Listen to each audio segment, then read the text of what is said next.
entertainment. Thank you for staying in with us on this beautiful sunny afternoon. My name's Lizzie. I'm the artistic director for Shakespeare, and thank you again for joining us today. We are going to be shaking a few scenes at you today. Instead of taking one of our slightly larger projects today, we are just going to go quietly into the forest of Arden and spend some time with a few scenes from As You Like It, because, well, it's a good place to go and travel in these times of quiet and restrictions. So we have with us today our 3 o'clock company. I just want to introduce everybody and let them all say hello and give us a quick wave. So today we've got Siegfried over there in Paris. Siegfried, say hello. Hello. Hello, wonderful. And we have Jeffrey Kirkness, who's in London. Somebody's out there. Say hello, Jeffrey. Hello. Hello. And we have Lizzie Bell. Hello. And we have Valentina. Hi. And Tamara over in Germany. Hi. I love the magic of the internet. And Charlotte out in leafy Buckinghamshire. Hello. And Hannah joining us in London. Hello. And Georgia, I think also in London. Where are you, Georgia? Yeah, London. You're London too. And Simon Balkan, who is joining us for the very first time. So we give him a special welcome. So welcome to the company. Hello. Lovely to have you all here. Now, that is all of us. We would very much like to say hello to you as well. So I've actually got from the company the names of a few of you that are watching and listening. Those of you who've been watching us every week, the one thing that we are thoroughly enjoying doing this for ourselves and for making theatre for all of you as well. But we really miss the fact that we don't get the interaction with the audience as we normally would as live actors on stage. So we want to say hello and sort of give you a wave to some of the people that we know are watching us out there. So to David and Jan, who are watching in Sussex, that's my parents, hello. To Jean, who I hope is watching in Wrexham. To Andy in Norwich. To Jennifer, watching us in London. To Tamara's family, somewhere in Germany. George's family, who may or may not be watching. To Estelle, who's down there in Somerset. To Signora Giovanna in Genova, Italy. Thank you for joining us. To John and Sarah and family in New York, and also Neve, who is in New York. To Bex up there in Mill Hill. To Eric and Pauline in Paris. To Chloe in Dublin. To Tiffany, Chris, and Margot in Sutton. And last but not at all least, Hannah's parents, who are in London, and Igor, and to Olga, who's in St. Petersburg in Russia. So to our wonderful international internet audience, if anybody else out there would like to drop us a tweet and say hello, we are at Shake Scenery on Twitter, and I will keep half an eye on the messages. And if you want to get in direct touch with us, then please drop me an email on team, T-E-A-M, at shakesceneshakespeare.co.uk. Right. So today we are doing 3 different scenes, and we're starting with scene 1. So this is not going to be a flowing unit of play. We're taking 3 little capsules from the play As You Like It. And we're going to dive straight in with scene 1 now, because I've talked plenty. And in scene 1, we are going to the court of the Duke, somewhere in France. And this is a politically unhappy place at this time. There's recently been a turnover in power. The old Duke's younger brother has taken power from his older brother, and there are political factions in the court. It's uneasy times for his niece, Rosalind, and her best friend, Celia, especially as Rosalind has just fallen in love, because she's just met the young man, Orlando. So we are going to join this scene just after a wrestling bout where Orlando has defeated the Duke's champion. And the first person we are going to hear speak is our first timer today, Simon. So everybody who's ready for scene 1, we have Duke, Orlando, and Celia and Touchstone, the Fool. Oh, and by the way, in honor of Touchstone, the Fool, and the environment of As You Like It, I'm wearing motley today, if anybody wondered. Okay, so everybody ready for scene 1? Mm-hmm. Yes. Okay, right. So in your own times, go. What is thy name, young man? Orlando, my liege, the youngest son of Sir Roland de Boys. I would thou hadst been son to some man else. The world esteemed thy father honourable, but I did find him still mine enemy. Fare thee well. Thou art a gallant youth. I would thou hadst told me of another father. Were I my father, cause would I do this? I am more proud to be Sir Roland's son, his youngest son, and would not change that calling to be adopted heir to Frederick. My father loved Sir Roland as his soul, and all the world was of my father's mind. Gentle cousin, let us go thank him and encourage him. My father's rough and envious disposition sticks me at heart. Sir, you have well deserved. If you do keep your promises in love, but justly as you have exceeded all promise, your mistress shall be happy. Gentlemen, wear this for me. One out of suits with fortune that could give more, but that her hand lacks means. Shall we go, cuz? Aye, fare you well, fair gentleman. Can I not say, I thank you? My better parts are all thrown down, and that which here stand up is but a quintine, a mere lifeless block. He calls us back. My pride fell with my fortunes. I'll ask him what he would. Did you call, sir? Will you go, cuz? Have with you, fare you well. What passions hangs these weights upon my tongue? I cannot speak to her, yet she urged conference. Oh, poor Orlando, thou art overthrown. Sir,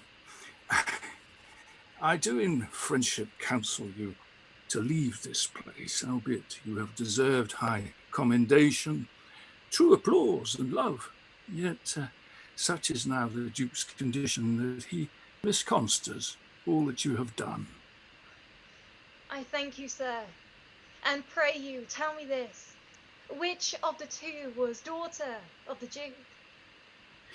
Neither his daughter, if we judge by manners, but yet indeed the lower is his daughter.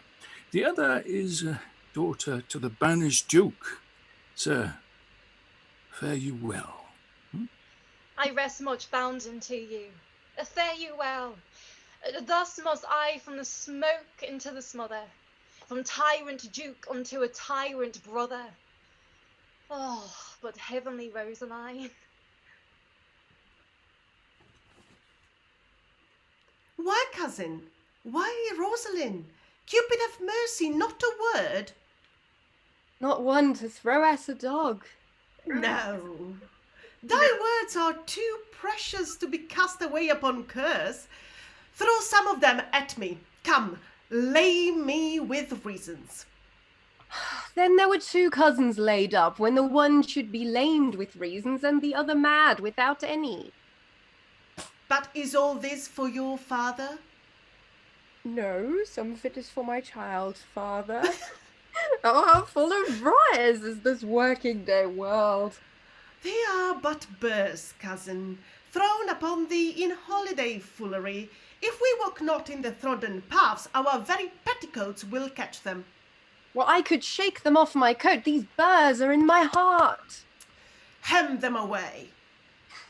I would try if I could cry hem and have him. Come, wrestle with your affections. Oh, they take the part of a better wrestler than myself. Oh, a good wish upon you. You will try in time, despite of a fall, but turning these jests out of service. Let us talk in good earnest. Is it possible, on such a sudden, you should fall into so strong a liking with old Sir Roland, youngest son? The Duke, my father, loved his father dearly. Doth it therefore ensue that you should love his son dearly? By this kind of chase I should hate him, for my father hated his father dearly, yet I hate not Orlando. No, Faith, hate him not for my sake. Why should I not? Does he not deserve well? Let me love him for that, and you love him because I do. Look, here comes the Duke. Ooh, with his eyes full of anger. Mistress, dispatch you with your safest haste and get you from our court. Me, uncle? You, cousin. Within these 10 days, if that thou beest found so near our public court as 20 miles, thou diest for it. I do beseech your grace, let me the knowledge of my fault bear with me.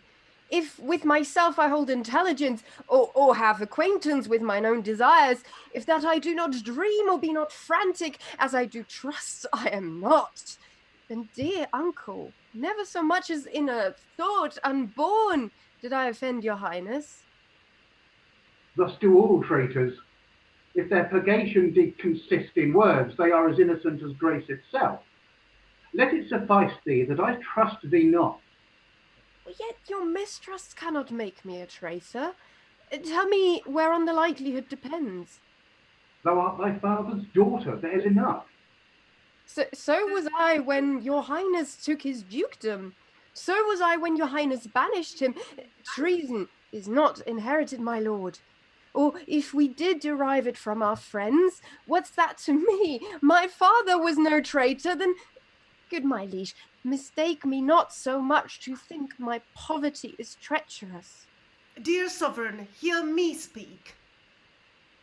I see. We stayed her for your sake, else had she with her father ranged along. I did not then entreat to have her stay. It was your pleasure and your own remorse.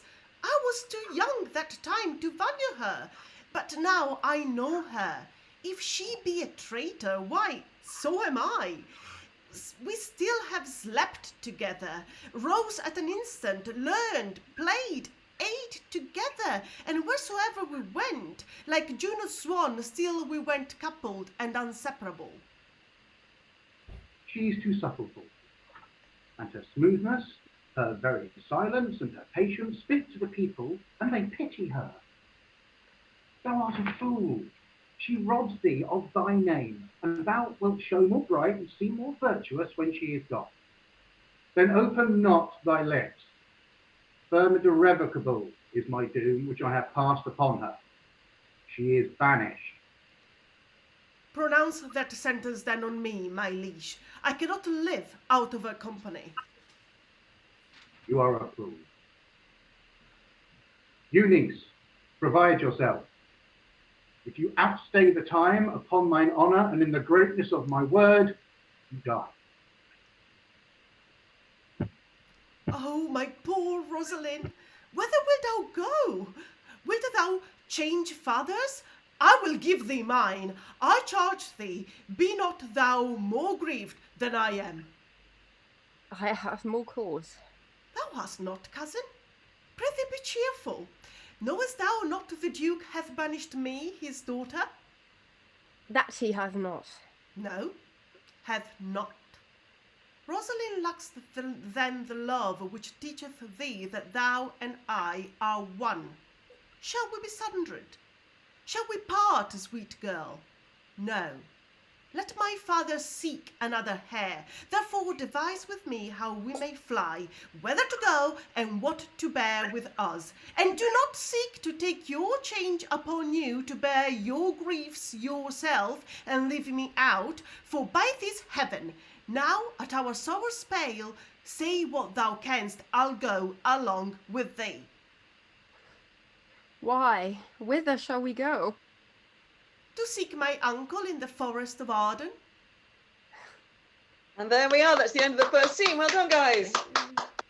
Oh, always enjoy that one.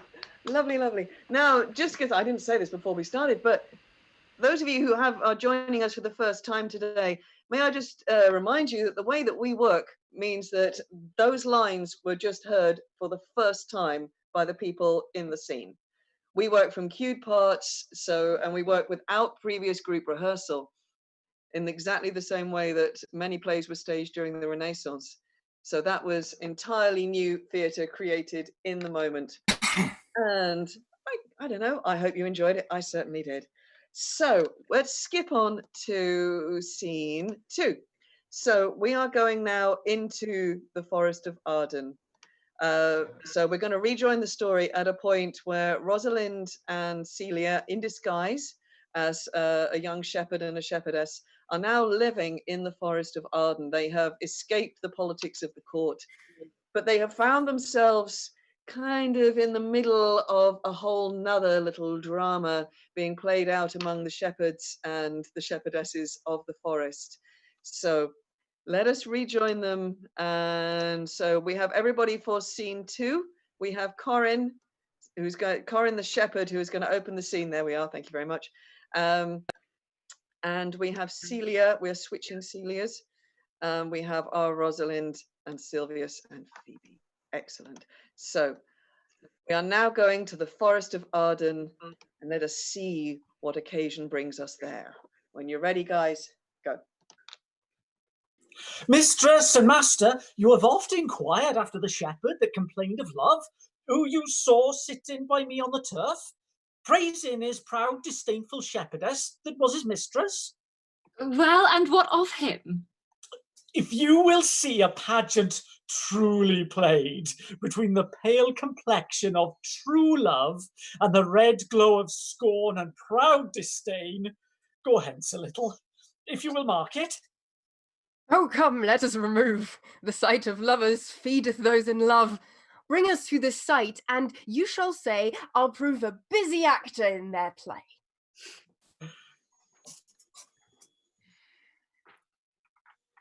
Sweet Phoebe, do not scorn me. Do not, Phoebe, say that you love me not, but say not so in bitterness.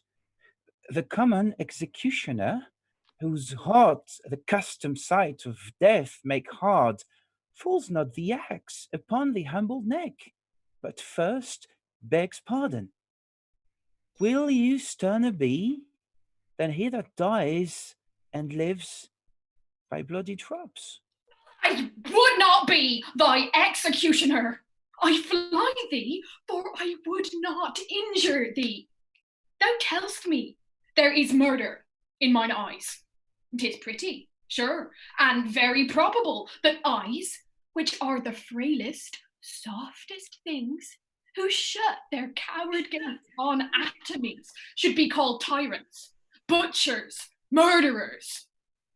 Now do I frown on thee with all my heart, and if mine eyes can wound, now let them kill thee. Now counterfeit to swound, why now fall down? Or if thou canst not, oh, for shame, lie not, to say mine eyes are murderers. Now show the wound mine eye hath made in thee, scratch thee but with a pin, and there remains some drop of it. But now mine eyes, which I have darted at thee, hurt thee not, nor I am sure there is no force in eyes that can do hurt. Oh dear Phoebe, if ever, as that ever may be near, you meet in some flesh, in some fresh cheek the power of fancy, then shall you know the wounds invisible that love's keen arouse make. But till that time, come not thou near me. And when that time comes, afflict me with thy marks. Pity me not, as till that time I shall not pity thee. And why, I pray you, who might be your mother, that you exult, and all at once over the wretched, what though you have no beauty, as by my faith I see no more in you than without candle may go dark to bed? Must you be therefore proud and pitiless? Why? What means this? Why do you look on me? I see no more in you than in the ordinary of nature's sail work. Odds my little life, I think she means to tangle my eyes too. No faith, proud mistress, hope not after it. 'Tis not your inky brows, your black silk hair, your boggle eyeballs, nor your cheek of cream that can entame my spirits to your worship. You foolish shepherd, wherefore do you follow her like foggy south, puffing with wind and rain? You are 1,000 times a properer man than she is woman. 'Tis such fools as you that makes the world full of ill-favoured children. 'Tis not her glass, but you that flatters her. And out of you she sees herself more proper than any of her lineaments can show her. But mistress, know yourself. Down on your knees, and thank heaven fasting for a good man's love. For I must tell you friendly in your ear, sell when you can, you are not for all markets. Cry the man mercy, love him, take his offer. Foul is most foul, being foul to be a scoffer. So take her to thee, shepherd, fare you well. Youth, I pray you, chide a year together. I had rather hear you chide than this man woo.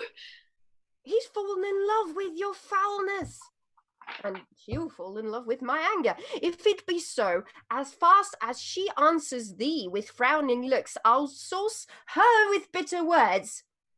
Why look you so upon me? For no ill will I bear you.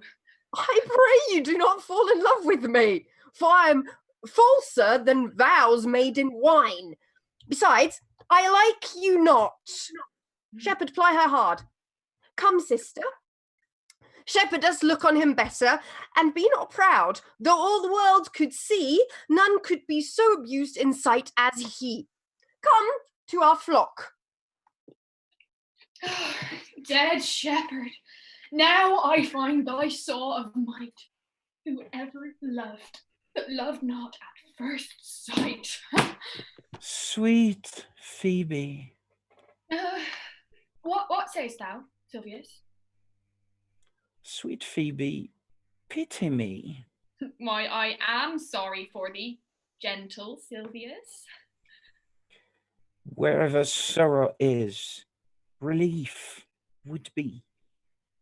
If you do sorrow at my grief in love, by giving love your sorrow and my grief, we're both extermined. Thou hast, my love, is not that neighbourly? I would have you. Why, that were covetousness. Silvius, the time was that I hated thee, and yet it is not that I bear thee love, but since that thou canst talk of love so well, thy company, which erst was irksome to me, I will endure, and I'll employ thee too. But do not look for further recompense than thine own gladness that thou art employed. So holy and so perfect is my love, and I in such a poverty of grace, that I shall think it a more plenteous crop to glean the broken ears after the man that the main harvest reaps. Lose now and then a scattered smile, and that I live upon. Know'st thou the youth that spoke to me erewhile?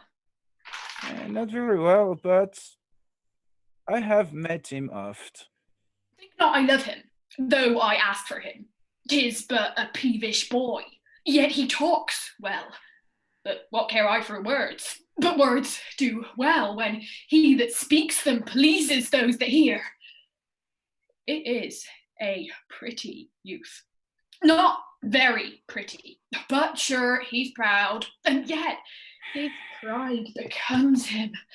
He'll make a proper man. The best thing in him was his complexion. Faster than his tongue did make a wound, his eye did heal it up. He is not very tall, but for his years he's tall. His leg is but so-so, and yet 'tis well. There was a pretty redness in his lip, a little riper and more lusty red than that mixed in his cheek. 'Twas just the difference betwixt a constant red and mingled damask. There be some women, Silvius, had they marked him in parcels as I did, would have gone near to fall in love with him. But for my part, I love him not. nor hate him not, and yet have more cause to hate him than to love him, for what had he to do to chide at me? He said, mine eyes were black, and my hair black, and now I am remembered, scorned at me. I marvel why I answered not again, but that's all one. Admittance is no quittance. I'll write to him a very taunting letter, and thou shalt bear it, wilt thou, Silvius? Phoebe, with all my heart. I'll write it straight. The matter's in my head and in my heart. I will be bitter with him, passing short. Go with me, Silvius. And off they go to further adventures in love. Well done, guys. Oh dear, I always feel so sorry for Silvius. Well done, Siegfried. Well done, Georgia. That was absolutely wonderful, sort of torturing him. Okay, we have one more scene in this round. We will be back again at 5 o'clock this afternoon, by the way, and we will be repeating these scenes with a completely different cast. So sometimes people say, well, you know, it's all the same lines, it's all the same play. I'm never sure that that is true. So we're experimenting a little with that today. But so for now, we are going to stay in the forest, and we're going to be meeting Corin again, and Touchstone, the fool who's followed the two young ladies into the forest. And we'll see what else comes of Rosalind and Celia and their entanglements with Orlando, with Phoebe, and with Silvius. So we have Corin and Touchstone ready? Ready. Wonderful. Right. Guys, when you are ready, the stage is yours. And how like you this shepherd's life, Mr. Touchstone? Truly, shepherd, in respect that it is of itself, it is a good life, but in respect that it is a shepherd's life, it is naught. In respect that it's solitary, I like it very well, but in respect that it's private, it is a very vile life. In respect that it's in the fields, it pleaseth me well, but in respect that it's not in the court, it is tedious. As it is a spare life, look you, it fits my humour well, but as there's no more plenty in it, it goes much against my humour. Hast any philosophy in the shepherd? No more, but that the property of rain is to wet and fire to burn, that good pasture makes fat sheep, and that a great cause of the night is lack of the sun. Not a natural philosopher. Was ever in court, shepherd? Oh, no, truly. Then thou art damned. Nay, I hope. Truly, thou art damned like a ill-roasted egg, all on one side. For not being at court? Your reason? Why, thou was never in court, and thou never sawest good manners. If thou never sawest good manners, then thy manners must be wicked, and wickedness is sin, and sin is damnation. Thou art in a parlous state, shepherd. Not a whit, Touchstone. Those are the good manners at the court are as ridiculous in the country as the behaviour of the country is most mockable at the court. You told me you salute not at the court, but you kiss your hands. That courtesy would be uncleanly if courtiers were shepherds. Oh, do not your courtier's hands sweat, and is not the grease of a mutton as wholesome as the sweat of a man? Shallow. A better instance, I say.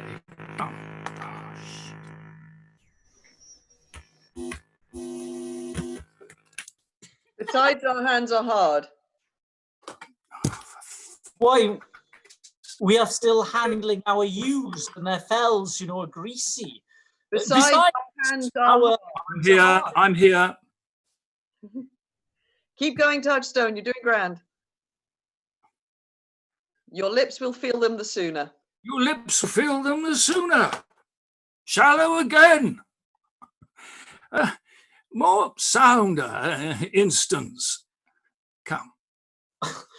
and they are often tarred over with the surgery of our sheep. And you have us kissed tar? Most shallow man, learn of the wise and perpend. Oh, you have too courtly a wit for me. I'll rest. Wilt thou rest damned, shallow man? God help thee, shallow man. Here comes young Mr. Ganymede, my new mistress's brother. From the east to western Ind, no jewel is like Rosalind. Her worth being mounted on the wind, through all the world bears Rosalind. All the pictures fairest lined are but black to Rosalind. Let no face be kept in mind, but the fair of Rosalind. Oh, rhyme thee so? 8 years together. What dinners and suppers and sleeping hours accepted, it is the right but a woman's rank to mark it.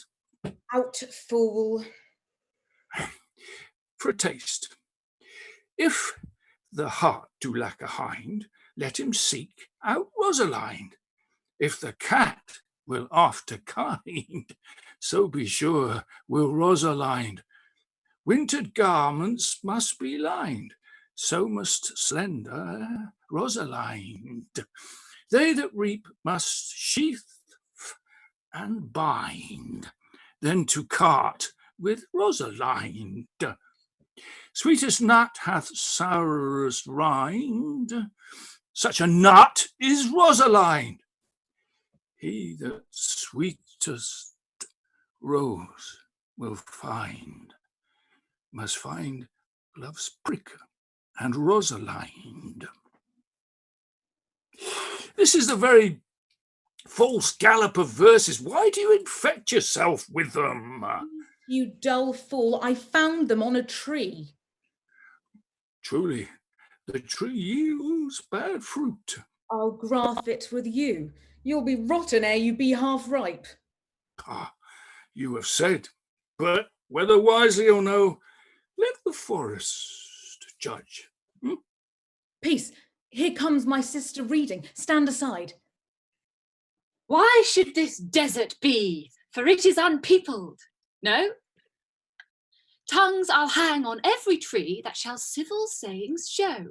Some, how brief the life of man runs his erring pilgrimage, that the stretching of a span buckles in his sum of age. Some of violated vows twixt the souls of friend and friend, but upon the fairest bows, or at every sentence end, will I Rosalinda write, teaching all that read to know the quintessence of every sprite. I don't really know what that bit means. Teaching all that, it's a bit not very well written. The quintessence of every sprite, heavenward in little show. Therefore heaven nature charged that one body should be filled with all graces wide enlarged. I know what that means. Nature presently distilled Helen's cheek, but not his heart. Cleopatra's majesty, Atalanta's better part. Is that about her boobs? Sad Lucretia's modesty, thus Rosalind of many parts, thus Rosalind of many parts, by heavenly synod was devised of many faces, eyes and hearts, to have the touches dearest prized. Heaven would that she these gifts should have, and I to live and die her slave. Oh, most gentle Jupiter, what tedious homily of love have you wearied your parishioners withal, and never cried, have patience, good people. Oh, how now? Back, friends! Shepherd, go off a little. Go with him, Sirrah. Shepherd, let us make an honourable retreat, if not with bag and baggage, then with scrip and scrippage.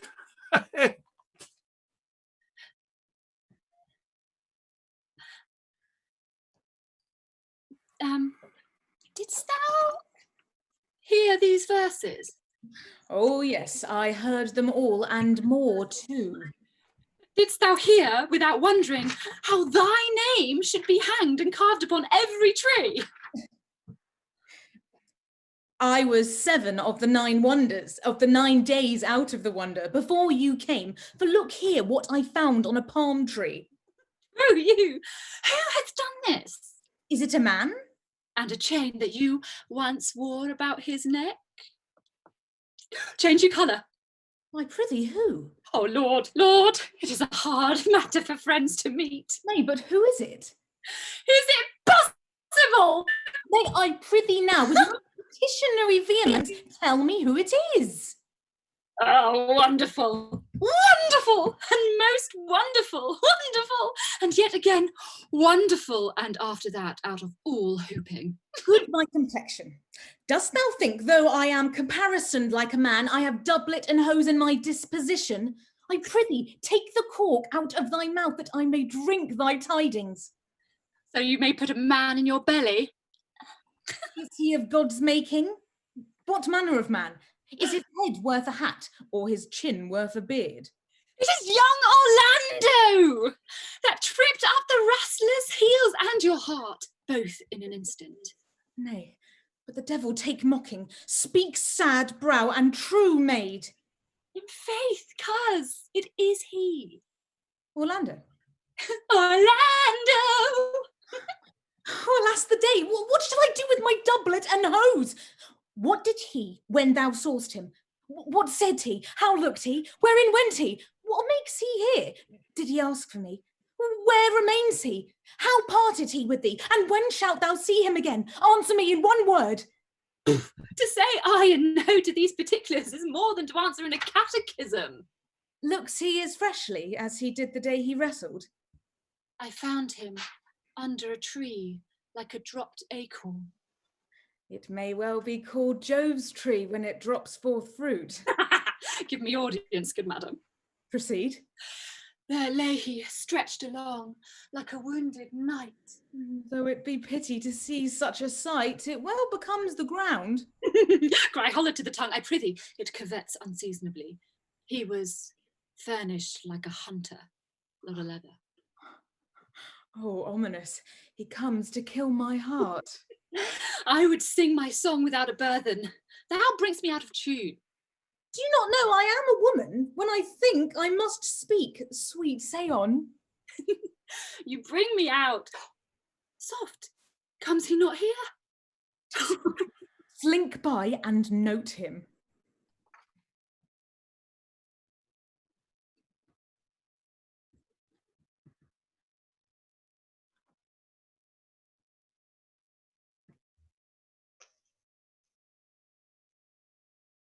Jaques, they have hidden. I thank you for your company.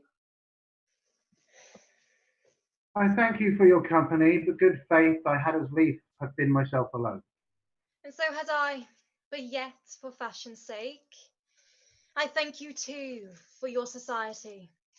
God by you, let's meet as little as we can.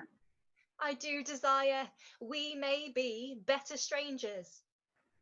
I pray you, mar no more trees with writing love songs in their bark. I pray you mar no more my verses by reading them ill-favouredly.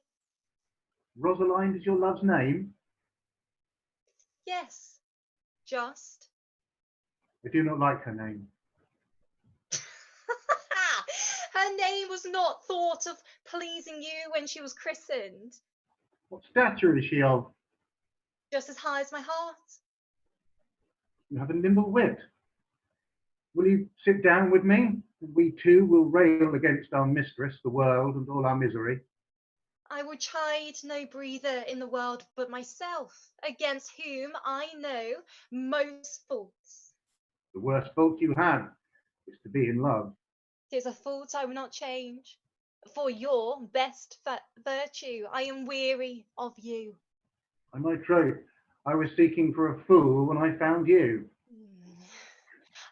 He is drowned in the brook. Look but in, and you shall see him. There I shall see mine own figure. Which I take to be either a fool or a cipher. Farewell, good senior love. All the world's a stage, and all the men and women merely players. They have their exits and their entrances, and one man in his time plays many parts, his acts being 7 ages. First, the infant, mewling and puking in the nurse's arms. Then the whining schoolboy, with his satchel and shining morning face, creeping like snail unwillingly to school. And then the lover, sighing like furnace, with a woeful ballad made to his mistress' eyebrow. Then a soldier, full of strange oaths, bearded like the pard, jealous in honour, sudden and quick in quarrel, seeking the bubble reputation even in the cannon's mouth. And then the justice, fair round belly, with good capon lined, with eyes severe, beard of formal cut, full of wise saws and modern instances, and so he plays his part. The 6th age shifts into lean and slippered pantaloon, with spectacles on nose and pouch on side, his youthful hose well saved, a world too wide for his shrunk shank, and his big manly voice turning again towards childish treble pipes and whistles in his sound. Last scene of all, that ends this strange, eventful history, is second childishness and mere oblivion. Sans teeth, sans eyes, sans taste, sans everything. Thank you very much, Jaques, for those sterling thoughts. And now that's where we're ending our 3 o'clock presentation. So thank you to everybody who took part this afternoon. So thank you, Siegfried, Jeffrey, Lizzie Bell, Valentina, Tamara, Charlotte, Hannah, Georgia, and Simon. And thank you to all of you who've been watching us today. Please do drop us a tweet or leave us a comment on YouTube so that we know that you were there, and to know how we can best please you. If there are requests, if there are plays or scenes that you would like to see done, then we would love to be able to provide them for you. We will be back again at 5 o'clock this afternoon doing these scenes again with a different cast. We will also be back next Sunday at 3 o'clock presenting the whole of Two Gentlemen of Verona, a brand new enterprise for this company, a brand new edit, which has been a lot of fun to work on. So if you are able to join us then for that adventure, then please do. We have an extra special adventure in 2 weeks' time on the 3rd of May, which you just watch our social media. You will see all about that. So come and find us on Facebook, on Twitter, on Instagram, and pop by our website, and you will find out everything that we are up to. For the moment, we say to all of you, thank you for staying in and staying safe with us. Please keep staying in, stay safe, stay well, and our love and best wishes to all of you and to all of your friends and family, and to all of those workers out there, to all the key workers. We send you our thanks, and we send you all our best wishes. Thank you so much for everything you're doing. We hope you enjoyed our contribution today. So thank you very much, and we'll be back at 5 o'clock, or we'll be back at next week. Bye-bye.